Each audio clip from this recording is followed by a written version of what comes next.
Welcome to the Gloves Are Off Overtime Edition. I'm Moses Woldu, and I'm pleased to be joined by Greg Buchanan. Hey, Moses. And Jason Almond. Of course, you are the VP at Holy Rosary, and on top of that, the communications for Raiders Athletics. You bet. Thanks for having me on. Glad to have you. And of course, one thing you like about small communities and towns is that they do love their sports. They rally around them, and you see that at a bigger level. Case in point, the Edmonton Eskimos, Saskatchewan Roughriders, Winnipeg Blue Bombers. All community-owned football teams in the CFL and have actually flourished high attendances, beautiful stadiums, you name it. Well, it turns out that the Toronto Argonauts want to do an exact model because, of course, they are a team that's hemorrhaging money, and they need to find a new stadium quick, and there are talks of folding. But this is Toronto, guys. If you can't have an owner that's going to be successful at that point, who says they're going to have fans who barely come out to the games anyways to actually chip in and make this community-owned team? Do you think that model that you see in those three cities we mentioned before can work in a city like Toronto? Oh, I don't think so. And the reason why I say this is that when I worked in the media full-time, I covered the Grey Cups in Toronto. We arrived, me and a fellow out of Regina, we arrived in Toronto, got out of the cab, and the cab driver asked, what are we in town for? We said the Grey Cup. And the guy said, what the heck is that? So you have a cabbie that's picking up people from the airport with all these different football stuff on. He doesn't even know the Grey Cup. And we got that a lot that week in Toronto. So how big is this game that people are asking? So I just don't think there's enough people that have that much of an interest in Toronto as a community to support them. If you don't have private ownership and you can't make a go of it and you can't find a new place to play, it's going to kill the CFL, but you're going to have to move them out of Toronto. Well, I kind of agree too, because you look at Toronto, one of the biggest city in Canada, and they've got all these other professional sports teams that they're competing with.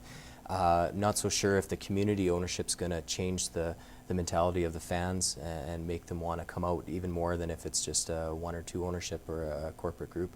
But Edmonton, Winnipeg, Saskatchewan, smaller centers, more brought fans bring that in terms of their mentality, and they stand behind their teams. With all due respect, though, Saskatchewan nearly went bankrupt and nearly lost their team back in '97. So if it wasn't for some actual last-minute telethons that really saved the Riders, we wouldn't know them as we do now as a successful business. Same thing with the Edmonton Eskimos. They had financial troubles. Winnipeg was in the same boat.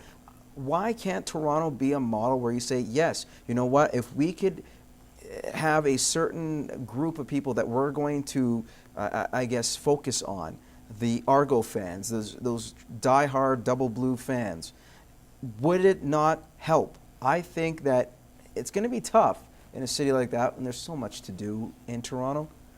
But you got to think that maybe this is the next best step rather than just folding a team or even perhaps moving them. Maybe not in the greater Toronto area or in Toronto itself, but in the GTA area. Maybe there's a team that you want to put out there.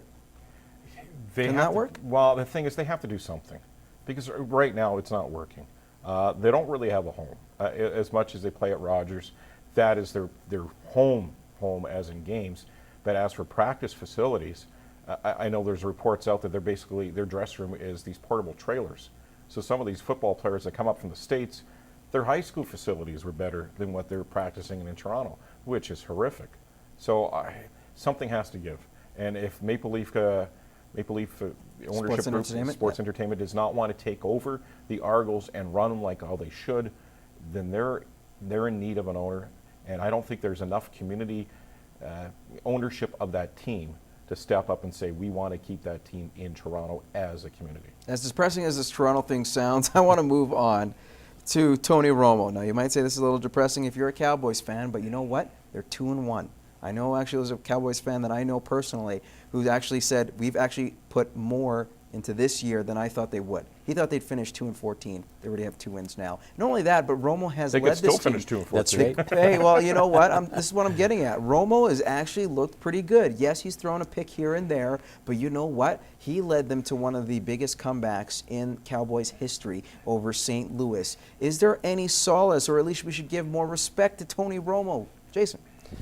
Well, with the football teams, a quarterback is your guy that's going to take them in. Of course, you might have some defensive outstanding players or plays, but he's their guy, and if you rally behind him and the team's working hard and as a unit, things are going to click. There has been games in the past where they've had these leads or been in it, and he's thrown some bad passes or made some bad plays, and the team ends up losing, and it's just another thing to deal with. And of course, with all the media around the Cowboys, the microscope is on them all the time, whether they're winning or losing. So he's their guy, and if he's going to lead them, then that's great for their team. Yeah. So should we give him credit then?